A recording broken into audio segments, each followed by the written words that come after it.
The past offers a fascinating world waiting to be explored. It holds remarkable discoveries, both grand and subtle, that reshape our understanding of history. In this video, we journey across time and space to uncover archaeological finds that challenge what we thought we knew about those who lived before us. Let's dive in. April 2021 saw archaeological digs carried out at a site around the theater in Minsk, Russia, and those digs yielded some impressive results. Among the most noteworthy items collected by the archaeologists working on the dig is a comb made of mammoth tusk, a 5,000-year-old axe, and an object that might be an ancient child's toy. The variety of artifacts proves that the site has been in use constantly for thousands of years. While the axe might be prehistoric, the mammoth tusk comb is a product of the 18th century.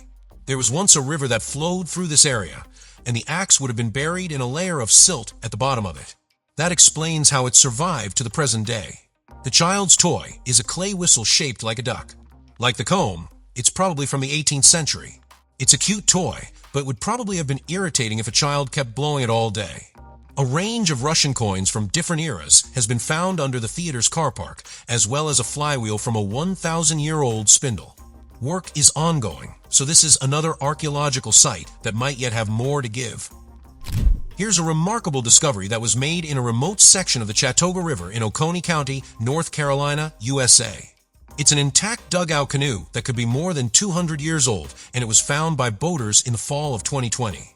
But it wasn't until July 2022 that the Chattooga Conservancy was able to recover it. Buzz Williams, who heads the conservancy, said the canoe is reminiscent of one found in the river in 2004, which was carbon dated to around 1740.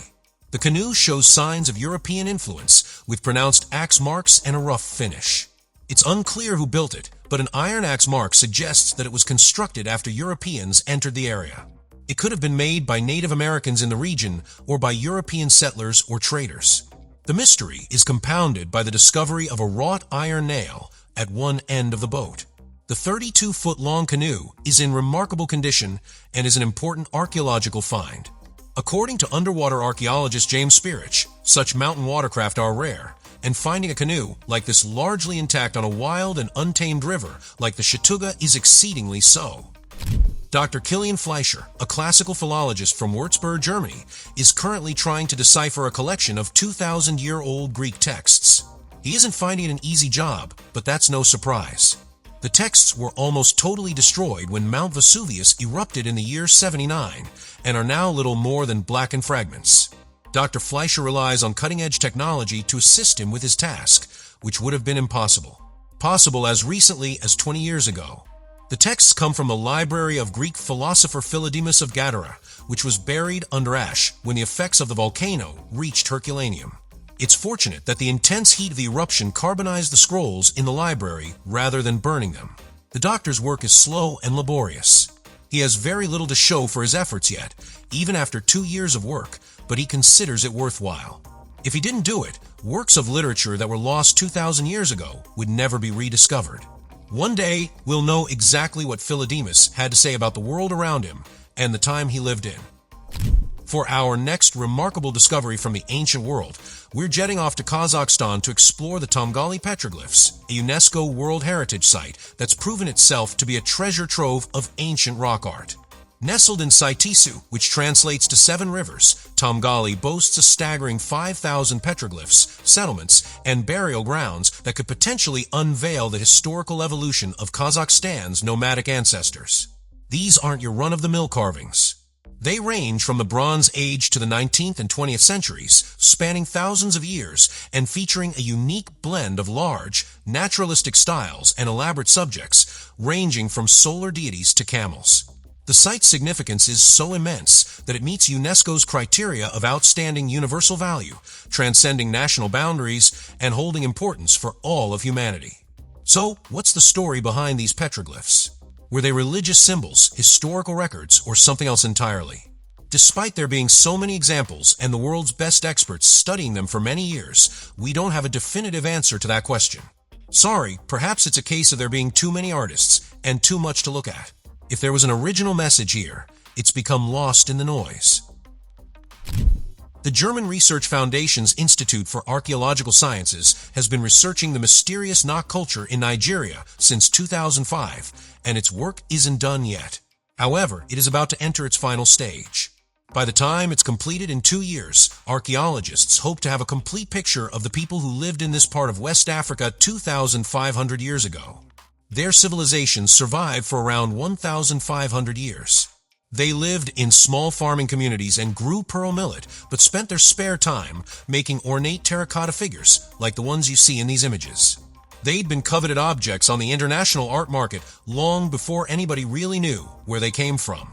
Some of the figures represent humans, but most of them represent animals. Historians don't currently know what purpose they were made for, assuming they had any meaning at all beyond art. In modern West Africa, it's still traditional in some cultures to make clay models of the deceased and place them on their graves. So archaeologists wonder whether this is the origin of that tradition. Let's hope they get some answers.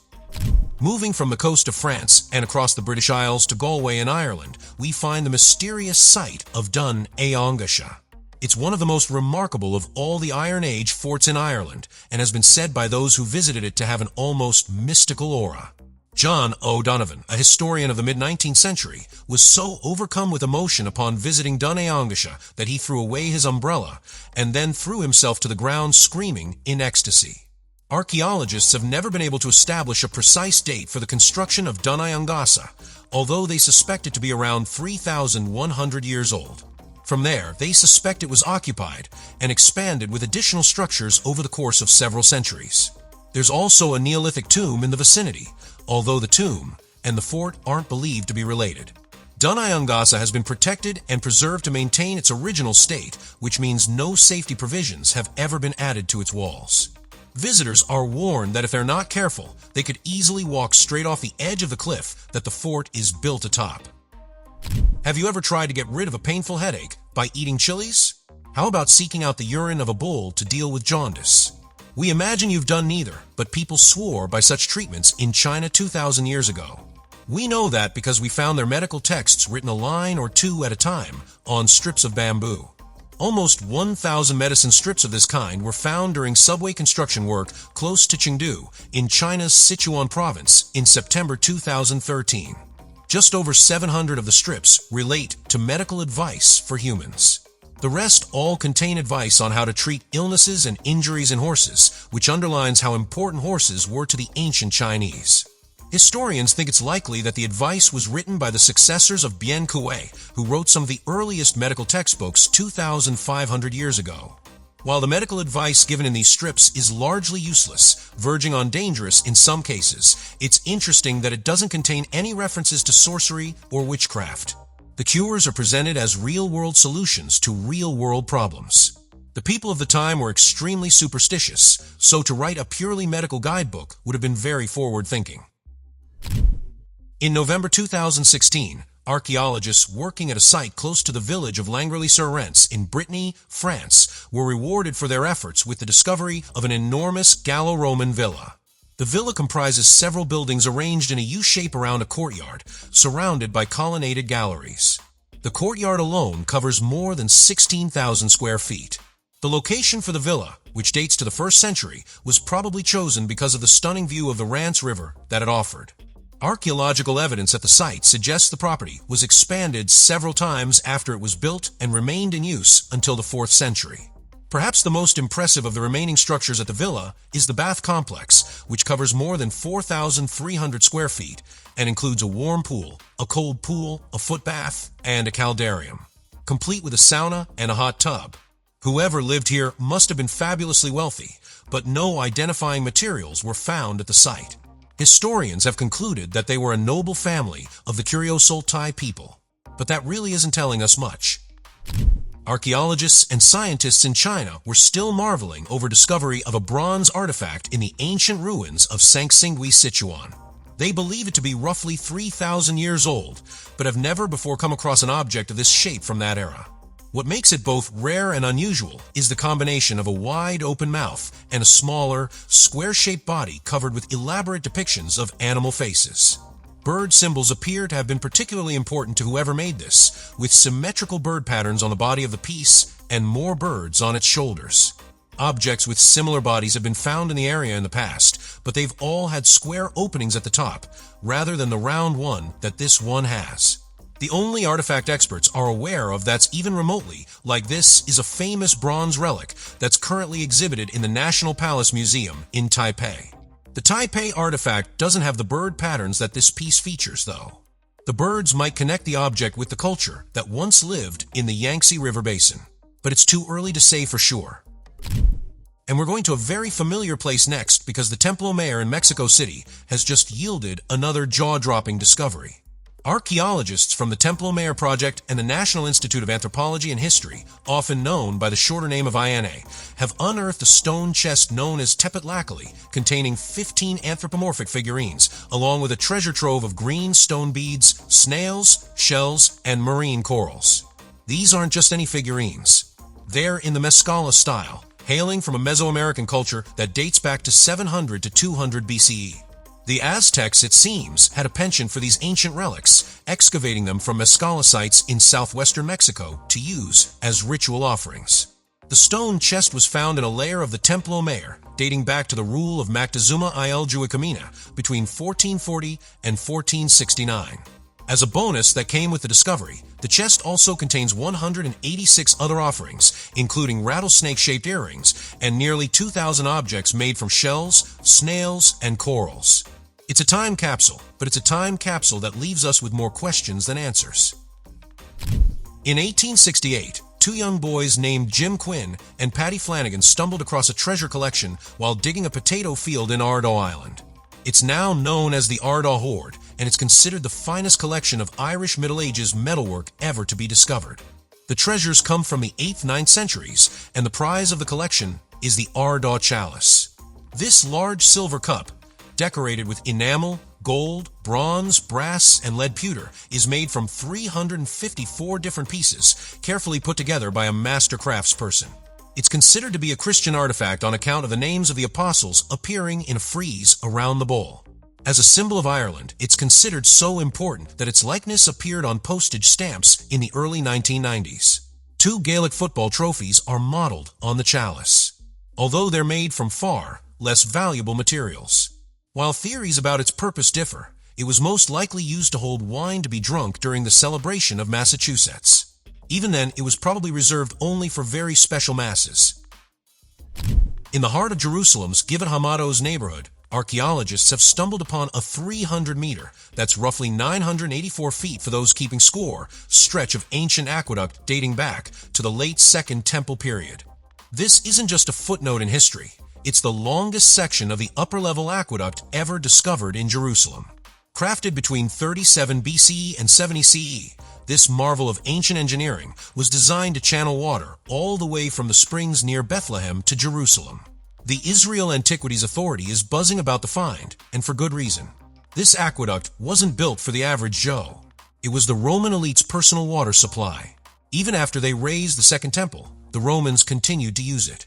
There's even a suggestion that the existence of the aqueduct posed a problem before the assault on the Second Temple, as the Romans wanted to devise a plan that involved completing the mission without damaging this precious resource. And here's a little cherry on top. 25 coins were found embedded in the aqueduct's plaster, possibly for good luck. This discovery isn't just an engineering feat, it's a window into the social and cultural dynamics of an era long gone. The Adena pipe is so named because it was discovered in the Adena Mound of Ross County, Ohio, USA in 1901. In turn, the mound is named after the Adena people. Tubular pipes are common Adena discoveries because tobacco use was widespread among the people, but effigy pipes are far less common. It's this factor that makes the Adena pipe so interesting and also explains why it's been selected to be the state artifact of Ohio. Aside from being an interesting object, it's also provided archaeologists with plenty of information about Adena culture. The pipe is so detailed that it contains representations of hair, clothing, and ornamental accessories. Were it not for the existence of the pipe, the details of what the Adena people looked like wouldn't be known to modern archaeologists. Experts believe that it's around 2,300 years old. It was found in the grave of an adult male and might even be a representation of what he looked like when he was alive. Archaeologists think it's possible that he was either a shaman or a medicine man. Close to the city of Vedisha in Madhya Pradesh, India, is a set of 20 rock-cut caves known as the Udayagiri Caves. They thought to have been carved out of the rock there at some point during the early 5th century and contain some of the oldest surviving religious iconographies in India. More than that, the caves are the only site in the entire country that can be physically linked to a ruler from the time of the Gupta Empire. When you consider all the history here, it's no wonder that the Udayagiri Caves are listed as a protected monument within their home country. The most remarkable feature at the site is an enormous relief sculpture of Vishnu as Viraha, but many historians believe that the Gupta period inscriptions on the cave walls are just as important as the relief. They can be dated to the reigns of Chandragupta II and Kamara Gupta I. While 19 of the caves are dedicated to Hindu gods and beliefs, the 20th is dedicated to Jainism, and as such is the oldest known Jain inscription site in the world. In 1221, Emperor Gotama led a rebellion against Hojo Yashitoki, the leader of the Kamakura shogunate, on the outskirts of Kyoto in Japan. The incident is remembered by history as the Jokyu Incident, and these picture scrolls are the only visual record of the conflict. That made it a tragedy when they went missing in the late 1930s.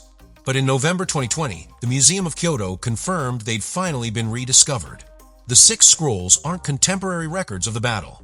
Instead, it's thought that they were made during the early Edo period of the 17th century. A textual record of the conflict was created at the time, and these scrolls take the original text and add pictures to it. They include the only known portraits of Yashitoki, although their accuracy is debatable, given the 400-year gap between the battle and the creation of the scrolls. The scrolls were eventually found at a private home after going missing from the Kyoto National Museum in 1939. And it isn't known how they came to move from one place to the other, but the museum is glad to have them back in its collection. They are now back on public display, and presumably the museum is keeping a much closer eye on them this time. In the municipality of El Borgo de Ebro in northeastern Spain, archaeologists have unearthed an ancient Roman forum that's over 2,000 years old. Led by the Institute of Heritage and Humanities of the University of Zaragoza, the team has discovered the forum, a central civic square which is considered the oldest of its kind in the interior of Spain. The city, which may possibly have been known as Castra Ilia, was initially a military camp, but grew over time into a city with a large forum. However, it was short-lived. As evidence suggests, it was destroyed during the Sertorian Wars in the early 1st century BCE. Given how quickly it appears to have risen and fallen, you could say that this was an ancient case of boom and bust. The city was strategically located on the banks of the Ebro River, serving as an entry and redistribution point for goods. The forum itself was a large portico de plaza surrounded by rooms, likely used for commercial activities. This discovery is monumental, not just for its architectural complexity, but also for its age, offering a glimpse into the early spread of Roman architectural models in Hispania. Of all the artifacts that might survive for centuries underwater, you'd expect clothing to be among the first to perish. Here's some very expensive clothing that didn't. In 1642, a baggage ship sank on the way from England to the Netherlands. Aboard the ship were 2 wardrobes belonging to Henrietta Maria, the French queen consort of King Charles II of England. Some of her own clothes were in the wardrobes, as were dresses belonging to 2 of her ladies-in-waiting and their maids. The shipwreck was eventually discovered in 2015 off the coast of the island of Texel, half buried in sand. We might have the sand to thank for the excellent preservation of these regal textiles. Among the collection of recovered garments is an exquisite silk gown, along with bodices, stockings, and personal effects, like a louse comb and a dedicated embroidery purse. Taken all together, this is now considered one of the most important textile discoveries ever made in Europe. The clothes aren't in a fit state to be worn, but they've made excellent exhibition pieces for the Kopsko Museum in Udishtil. The tale of Marie Antoinette's watch is a riveting one that spans centuries and continents. Commissioned in 1783 by an anonymous admirer of Queen Marie Antoinette, this opulent timepiece was crafted by the legendary watchmaker Abraham Louis Breguet, known as the Queen. This jaw-dropping pocket watch is valued at over $30 million and is a marvel of horological engineering, boasting a full perpetual calendar, a jumping hour hand, and staggering 23 complications. It's made of 823 parts and is encased in 18-karat gold, with sapphires adorning every working surface. Tragically, Marie Antoinette never got to see this masterpiece. Such is the complexity of its design that while it was ordered while she was still alive, it wasn't completed until 34 years after she passed away. The watch has had a colorful history, changing hands multiple times before disappearing from a museum in 1983, only to resurface in equally mysterious circumstances in 2006. It's a tale that adds a layer of mystique to an already fascinating period of history, and the watch itself remains an unparalleled feat of craftsmanship. Most people have watches, but nobody else has a watch like this. While archaeologists make a lot of incredible discoveries, they are sometimes beaten to the punch by amateurs with metal detectors. We saw that happen in May 2016, which is when Riejo Hivinen and his metal detector found this three-headed eagle pendant on the island of Pondicherry in Finland. The curious artifact is a relic of the Iron Age. None of the archaeologists and experts that Riejo has shown his piece has ever seen anything like it before, so all the theories about its meaning are little more than guesswork. While double-headed eagles are referenced in the mythology of various different ancient cultures, there are far fewer references to three-headed eagles and none at all in Finnish legend. One interpretation is that the three heads represent three people. Another is that it's a personal item that was left as either a votive offering or perhaps as a tribute to someone who'd passed away. The reality of the situation is that we don't know. That's the thing about ancient artifacts. They don't come with a biography or an explanation. In a rather unexpected discovery at the University of Aberdeen in Scotland, a pair of tiny shoes belonging to Pauline Borghese, Napoleon Bonaparte's younger sister, were found. The shoes were part of a collection donated by Dr. Robert Wilson, a world traveler and alumnus of the university. The shoes are remarkably well preserved, measuring just 8 inches in length and 2 inches in width at the ankle. They were made of leather and silk, with embroidered strips of mauve silk at the toe and a light pink ruffle bordering the tongue. Pauline Borghese was known for her beauty and had a notorious love life, and Dr. Wilson was a close personal friend of hers. The shoes were likely a personal gift from Pauline to Wilson, as evidenced by an entry in Wilson's diary that suggests a close relationship between the two. The shoes have been put on public display for the first time at the University of Aberdeen's King's Museum. This find not only adds a personal touch to the historical narrative of the Bonaparte family, but also sheds light on the kinds of intimate gifts that were exchanged among the elite during that period. There was controversy in England in October 2017 when a pair of ancient Greek vases offered for sale at the London Frieze Masters Art Fair were accused of being stolen. The beautiful vases were offered for prices of more than £100,000 each by Swiss art dealer Jean David Kahn when questions started to be raised about who'd handled them before Kahn acquired them. It turned out that they used to belong to Gianfranco Beccina, who was convicted of the illegal trafficking of cultural property in 2015. The two marble vases in question are 2,400 years old and considered to be excellent examples of lechithos. A trail of paper evidence suggests they were stolen from Athens during the 1970s.